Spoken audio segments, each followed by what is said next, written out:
If you ever want to feel truly powerless, slap a man who owns the room and watch what happens next. My hand moved before my brain could catch up. The sound cracked through the air, sharp and impossible to take back. For a second, I thought the world would explode. It didn't. It stopped. 10 men in tailored suits froze like statues, their eyes dropping, their breaths held. No one spoke. No one even shifted their weight. I felt it then, the weight of what I'd just done pressing down on my chest, making it hard to breathe. Adrian Cole turned his head slowly, like time itself had bent around him. His jaw tightened once, a small movement, controlled. Then his eyes found mine. Dark. Steady. Not angry. That was the worst part. If he'd shouted, if he'd snapped, maybe I could have understood it. But this silence wrapped around me like something alive. I should have looked away. Every instinct screamed at me to drop my gaze, to apologize, to run. I didn't. My chin lifted instead, even as my pulse hammered against my ribs so hard it hurt. I tasted fear, metallic and sharp, but I swallowed it down. I wouldn't take it back. Not after what he'd said. Not after the way he'd looked at me like I was just another transaction. His men waited. I could feel it. They were waiting for him to decide what I was worth now. Adrian took one step forward, then another. Slow. Measured. Each one closing the distance until I could feel the heat from him, steady and controlled, like a fire that didn't need to burn loud to destroy everything around it.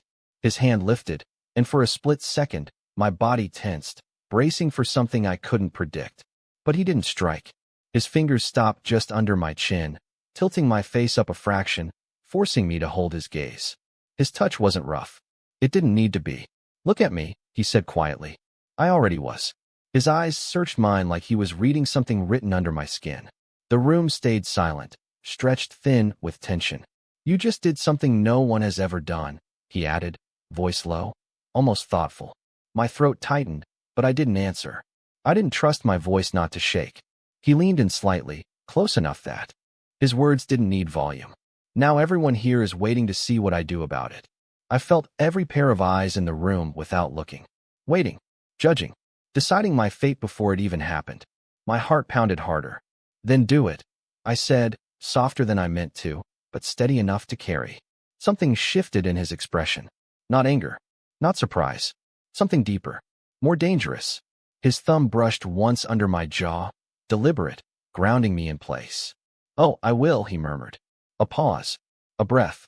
The kind that felt like the edge of something irreversible. But not the way you think. The way he said it did not sound like a threat.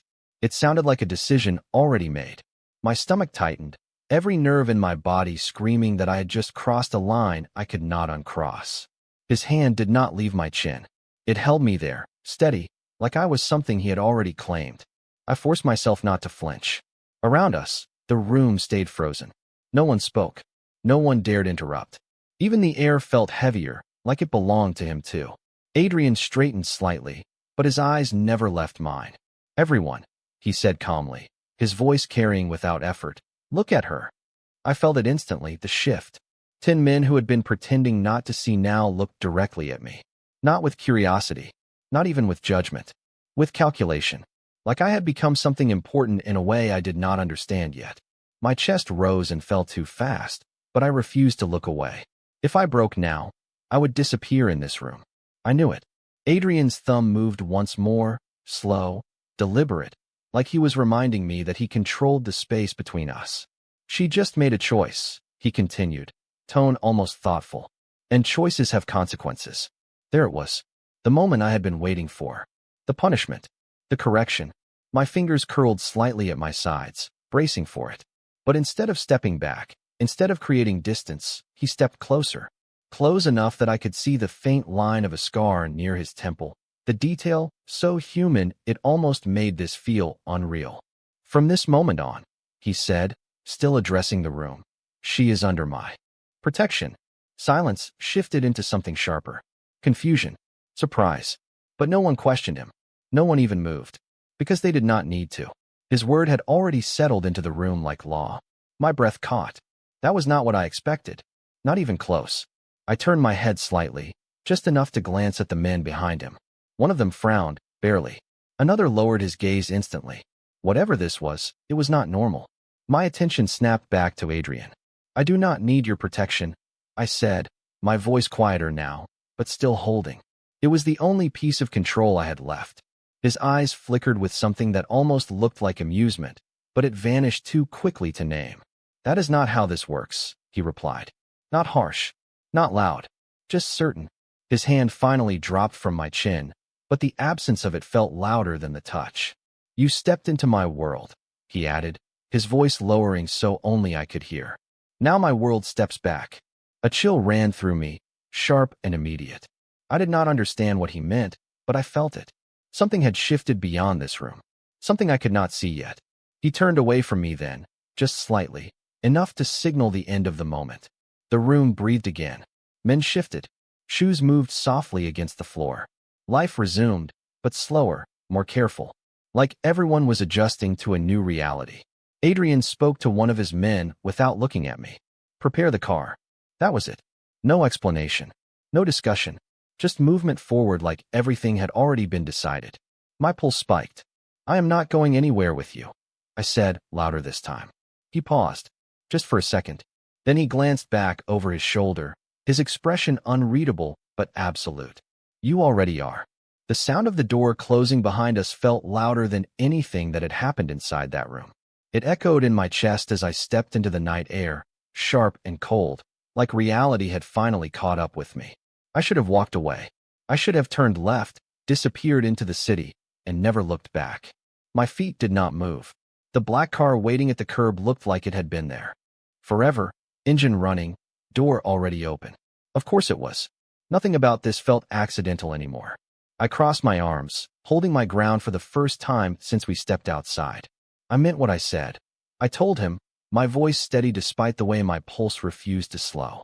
I'm not getting into that car. Adrian stopped beside me, close enough that I could feel his presence before he even spoke. He did not rush. He did not argue. He simply looked at me, like he was measuring something I could not see. You think this is about what you want, he said quietly. I frowned, irritation rising through the fear. It is exactly about what I want. His gaze did not shift. No, he replied, calm and certain. It stopped being about that the moment you chose to stand your ground in that room. His words landed heavier than I expected. I opened my mouth to respond, but nothing came out fast enough. Because a part of me knew he was right.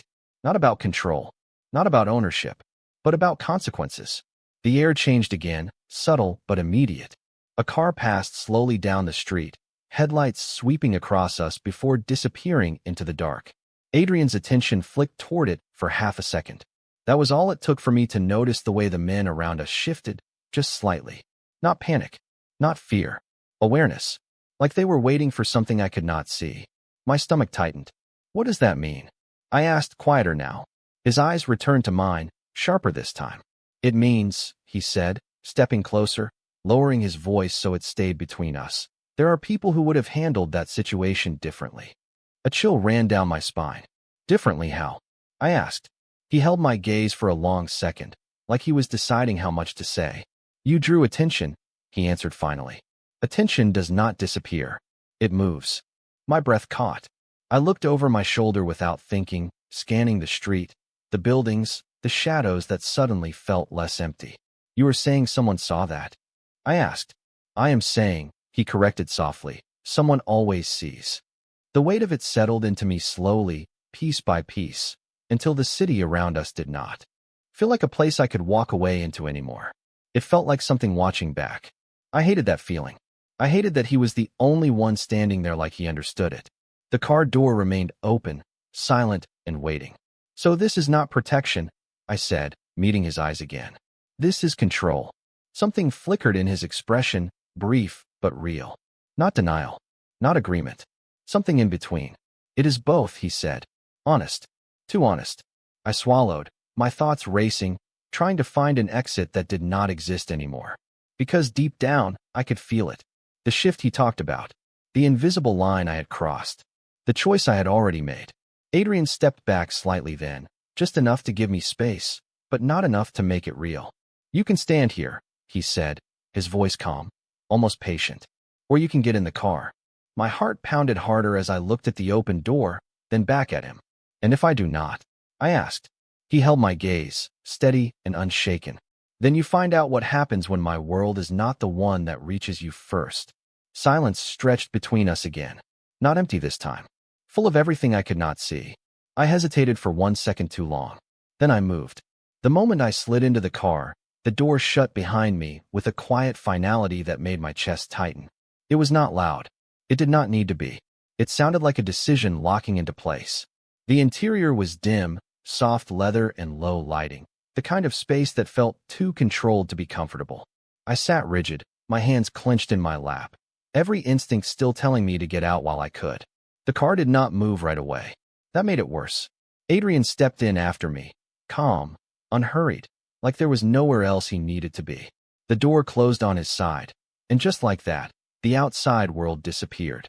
The city lights blurred faintly through tinted windows, distant and unreachable. I turned my head toward him, forcing myself to speak before the silence swallowed me whole. "You cannot just decide this for me," I said, my voice steady but thinner than I wanted. He did not look at me immediately. His attention lingered on something outside for a second, like he was confirming something unseen. Then his gaze shifted to me, sharp and focused. "I did not decide it," he replied quietly. "You did." I let out a short breath, frustration rising again. "By standing up for myself?" I asked. "By refusing to be treated like I am nothing?" His expression did not change, but something in his eyes sharpened, like he respected the answer even if he disagreed with the question. "By doing it in front of people who do not forget," he said. The car started moving then, smooth and controlled, merging into the flow of traffic like it had been waiting for this exact moment. I felt the motion immediately, the shift from standing still to being carried somewhere I had not chosen. My fingers tightened. "Where are we going?" I asked. He did not hesitate. "Somewhere safe." The word safe did not land the way he intended. It felt complicated. Conditional. "Safe for who?" I pressed. This time, he looked at me fully. "For you," he said. I held his gaze, searching for something that felt like certainty, but all I found was control. Not cruelty. Not anger. Just control. The kind that shaped everything around it.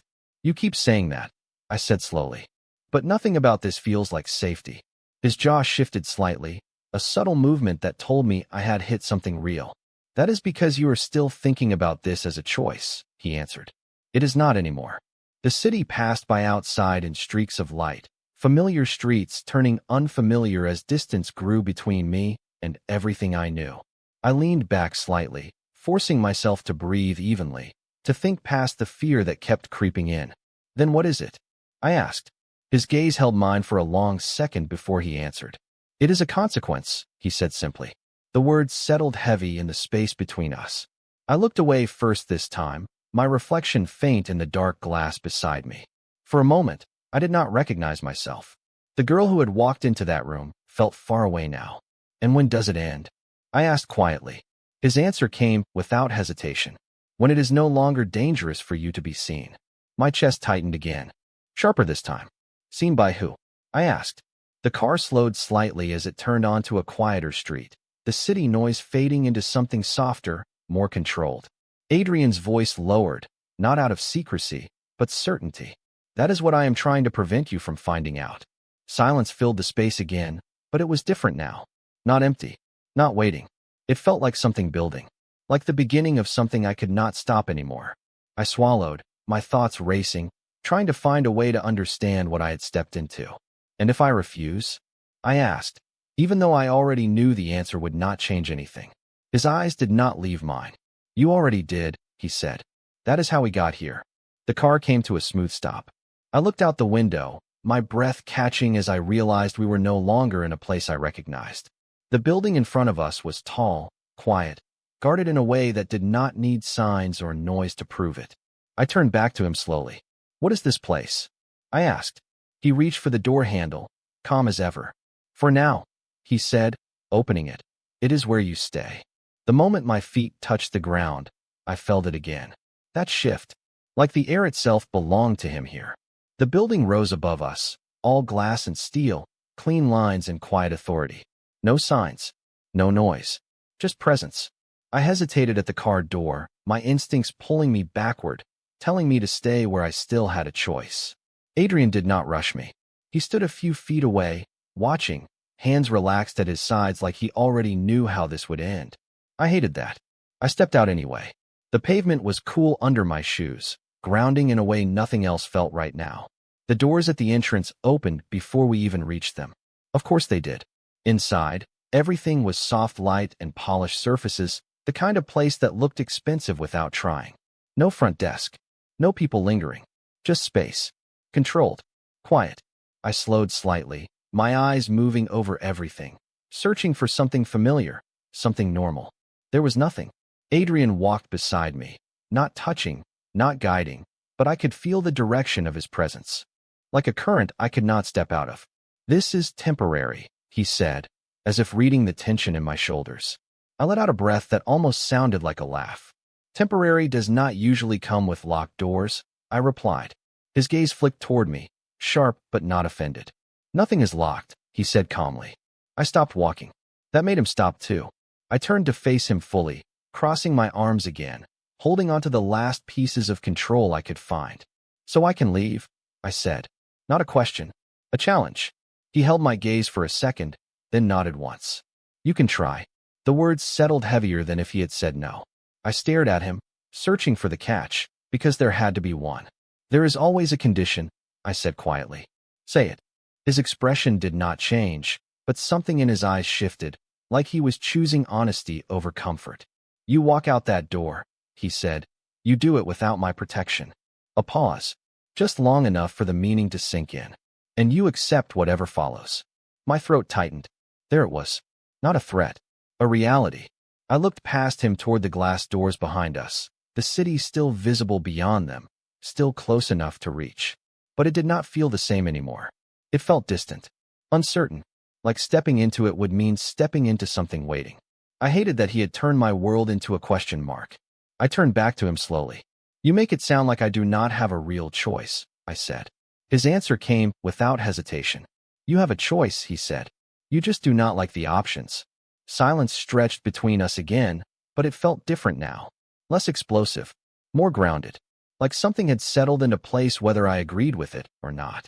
I exhaled slowly, letting my arms drop to my sides. "And if I stay?" I asked. This time, something almost softened in his expression. Not warmth, not kindness, just a shift. "Then you stay under my rules," he said, "until it is safe for you to decide something else." Safe. That word again. I studied him for a long second, trying to find the line between control and protection, between power and something else I could not name. Yet, I did not find it. But I found something close enough to stand on. For now, I turned away from the doors and kept walking. The elevator at the end of the hall opened as we approached, silent and waiting, just like everything else in his world. I stepped inside first this time. The doors closed with a soft click. Adrian stood beside me, pressing a button without looking. The elevator moved smoothly upward, the city disappearing floor by floor beneath us. I watched the numbers change, my reflection faint in the mirrored wall, trying to recognize the person standing there. "What happens when we get to the top?" I asked quietly. Adrian did not look at me when he answered. "That depends," he said, his voice calm, steady, "on whether you are still trying to fight me or starting to understand me." The elevator slowed so smoothly I almost did not feel it stop. The doors opened without a sound, revealing a space that did not look like a place someone lived in. It looked like a place someone controlled. Floor-to-ceiling windows stretched across the entire wall, the city glowing far below like something distant and untouchable. The lights inside were low, warm, carefully placed. Everything was precise. Everything had a purpose. I stepped out slowly, my footsteps quiet against the polished floor, my eyes taking in the space as my mind tried to catch up. This was not temporary. Nothing about this felt temporary. Adrian followed a step behind me, not crowding, not rushing, just present in a way that made it impossible to forget he was there. I moved farther into the room, drawn toward the windows despite myself. The city looked different from up here. Smaller, manageable. I hated that I understood the feeling. "You can look," he said from behind me, his voice calm. "It helps people realize where they are." I turned slightly, just enough to glance at him over my shoulder. "And where is that exactly?" I asked. He met my gaze without hesitation. "Somewhere most people never get access to," he replied. That was not an answer. Not really. I turned back to the window, crossing my arms again, grounding myself in something familiar. You keep talking like this is some kind of privilege, I said quietly. It is not. There was a pause behind me. I could feel it, the shift in the air, even without turning around. No, he said after a moment. It is not supposed to feel like one. I frowned slightly, that answer catching me off guard. I turned fully this time, facing him again. Then what is it supposed to feel like? I asked. His gaze held mine, steady, unreadable, but not empty. Safe, he said. The word landed again, softer this time, but no less complicated. I let out a small breath, shaking my head. You keep using that word like it means the same thing to both of us, I said. It does not. He stepped closer then, slow, controlled, stopping a few feet away, leaving space between us that felt intentional. Then tell me what it means to you, he said. I hesitated. That was not what I expected. I looked at him carefully, searching for the angle, the strategy behind the question. I did not find one. That unsettled me more than anything else. It means I can leave, I said finally. It means I am not being watched every second. It means I am not standing in a place where I have to question whether I am allowed to exist without permission. The words came out sharper than I intended, but I did not take them back. He listened. That was the strange part. He actually listened. No interruption. No correction. Just attention. When I finished, the silence stretched for a moment, but it did not feel heavy this time. It felt considered. You are not wrong, he said quietly. I blinked, caught off guard again. That was twice now. Twice he had not pushed back. But neither am I, he added. There it was. The balance. The line he refused to cross completely. I exhaled slowly, my shoulders dropping just a fraction. So what now? I asked. I stay here and pretend this is normal? His expression shifted slightly, not softer, but less rigid. No, he said. You stay here and learn what you are dealing with. I frowned. And what is that? I asked. He held my gaze for a long second before answering. Me, he said simply. The words settled between us, heavier than anything else he had said so far. I felt it in my chest, in the quiet space around us, in the way the city lights flickered behind me like something distant and unreachable.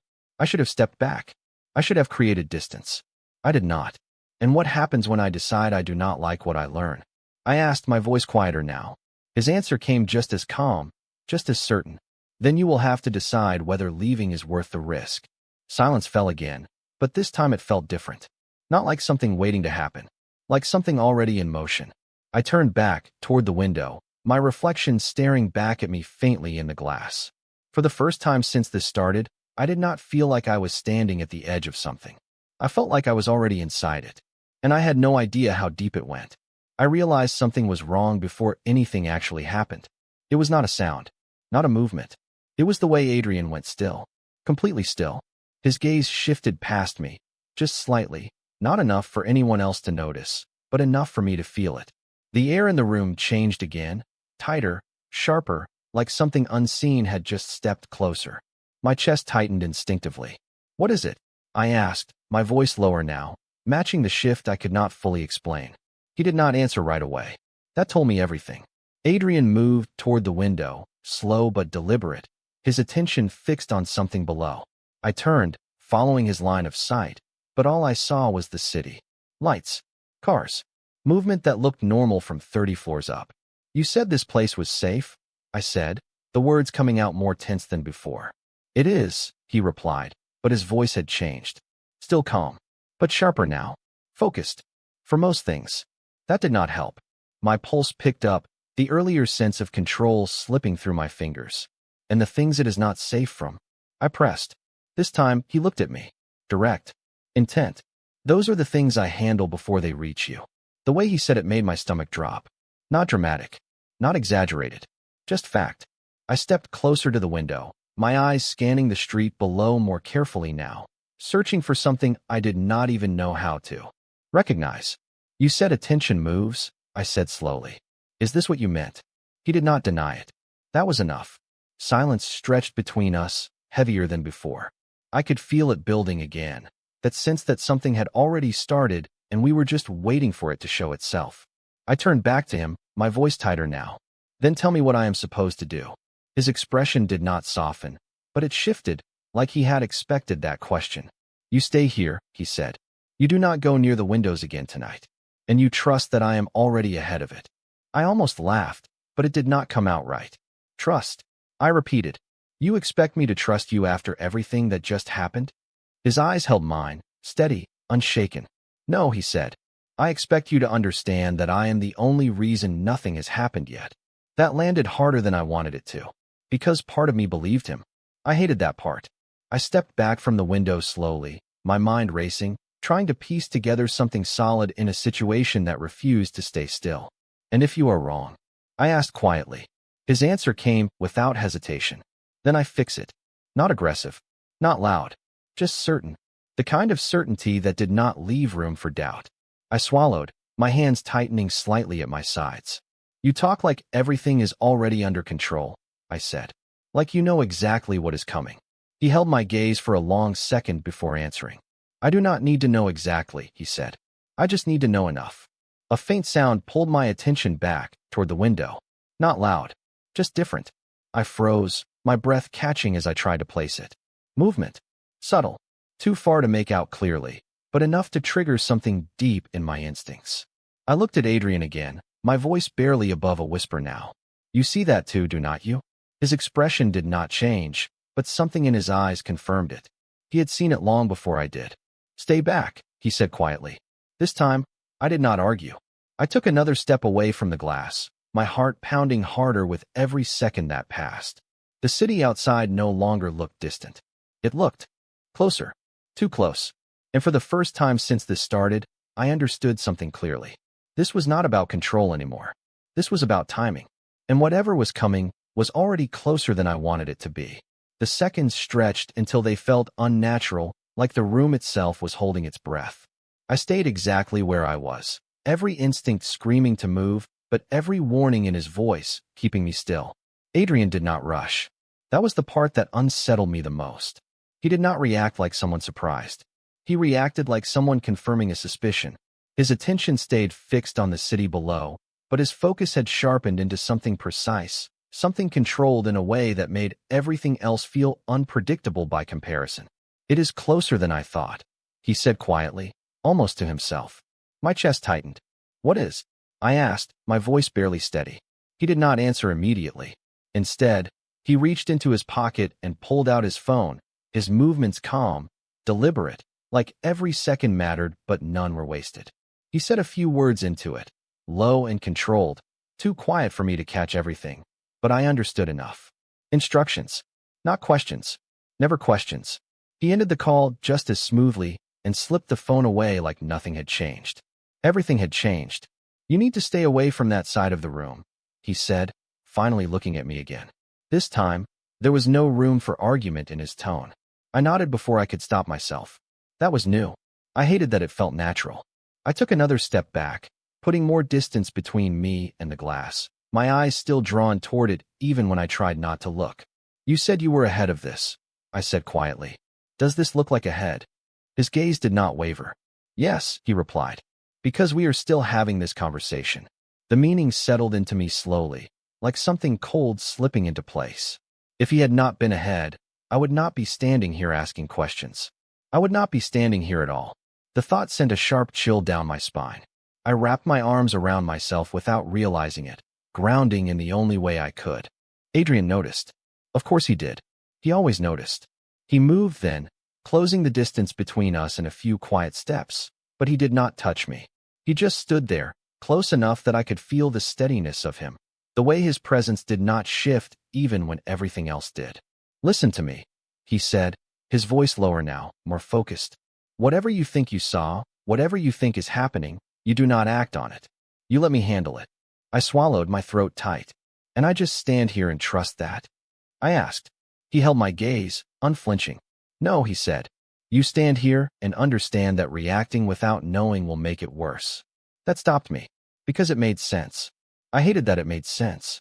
A faint flicker of movement caught my eye again, this time closer, sharper, like something had shifted position below. My breath caught, and I turned my head slightly before I could stop myself. Adrian's hand moved instantly, not forceful, but firm enough to redirect my focus back to him.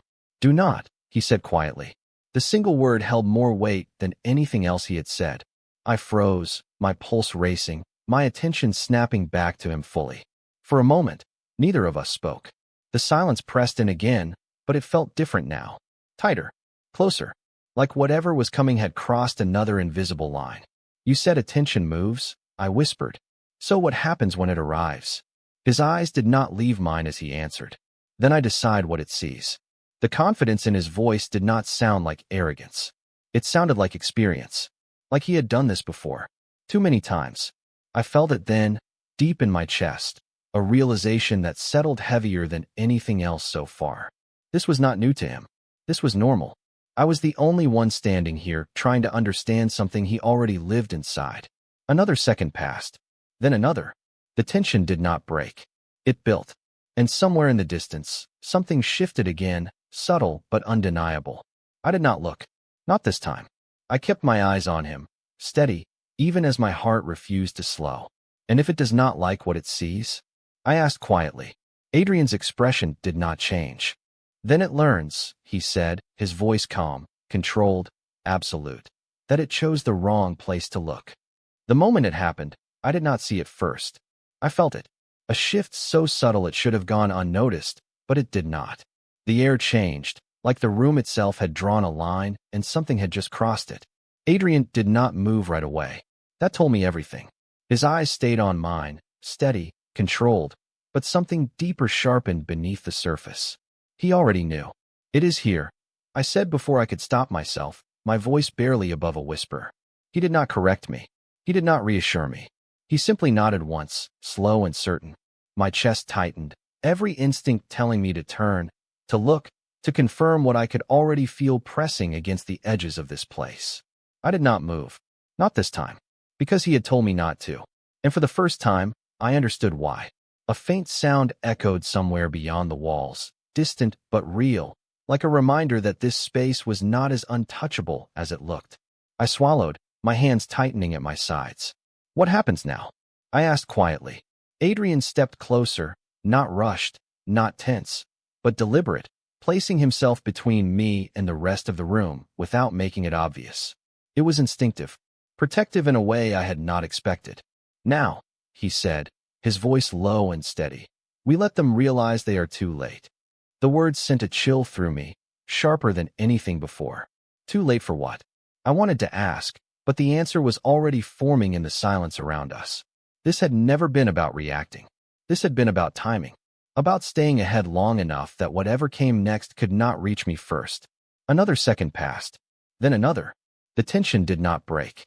It shifted, like something outside had paused, recalculated, adjusted to a reality it had not expected. I felt it, even without seeing it. Adrian's presence did not waver. If anything, it settled deeper, more grounded, like this was the moment everything aligned exactly the way he intended. You planned this, I said quietly, the realization settling in piece by piece. Not everything. Not the slap. Not me. But this moment. This response. He looked at me then, fully, his expression unreadable but not empty. I planned for the possibility, he replied. That was worse. Because it meant this was not new. This was a pattern. A world that moved in ways I was only beginning to understand. I exhaled slowly, forcing my shoulders to relax even as my pulse refused to follow. And me? I asked, my voice softer now. Was I part of that plan too? Something shifted in his eyes again, brief but real. No, he said. Honest. Simple. You were the variable. The words stayed with me, echoing in my chest in a way I could not ignore. A variable. Not controlled. Not predicted. But now contained. The silence stretched again, but it felt different now. Not dangerous. Not waiting. Like something had already passed, just beyond reach, just out of sight. Whatever had been moving toward us had stopped. Or changed direction. I did not know which was worse. Adrian stepped back slightly then, just enough to ease the invisible pressure between us, but not enough to remove it completely. It is over, he said quietly. I frowned, my eyes searching his face for something certain. Just like that. I asked. He held my gaze, steady, grounded. For tonight, he corrected. Of course. Nothing in his world ended cleanly. It paused. It shifted. It waited. I let out a breath I had not realized I was holding, my body finally catching up to the tension it had been carrying. "And tomorrow?" I asked. His answer came without hesitation. "Tomorrow," he said, "you start understanding why this happened in the first place." I looked at him, really looked this time, seeing past the control, past the certainty, into something deeper I had not wanted to acknowledge before. This was not just his world. It was now touching mine, changing it, reshaping it in ways I could not undo. I turned slightly toward the window, stopping just short of stepping closer, my reflection faint in the glass. For the first time since this started, I did not feel like I was standing outside his world anymore. I felt like I had been pulled into it completely, and somewhere between the silence, the control, and the choices I had already made, I realized something that made my chest tighten in a different way. I was no longer just trying to escape him. I was starting to understand him. And that might have been the most dangerous part of all.